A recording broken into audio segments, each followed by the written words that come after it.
page. Pero rini-review ng mga staff lahat ng mga annexes, lahat ng mga attachments.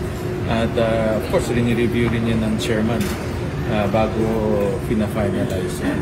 So, yan ang pagkaalam ko sa proseso natin. Sir, posible ba mangyaring gano'n na may pipirmahan, may papasa yung BICAM na blanco yung mga items? Kasi kung blanco, hindi magbabalanse. Kailangan balanse yung budget eh. Balanse yung for example, yung House Amendments, yung Senate Amendments, at of course, yung final product, yung GA.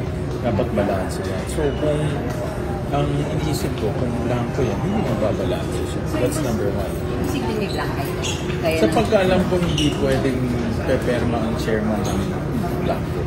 Kasi ako, nag-chairman din ako ng mga committee. Pag sinasubmit sa akin ng mga committee report, binabasa ko talaga yan until the very annex para alam ko kompleto lahat. So, naniniwala ako na chairman hindi peperma ng blanco. Sir, yung BICAM members, per page ang pirma nyo o yung certain portions? Depende yan sa pinaperma kung gusto nila hilingin yung annex.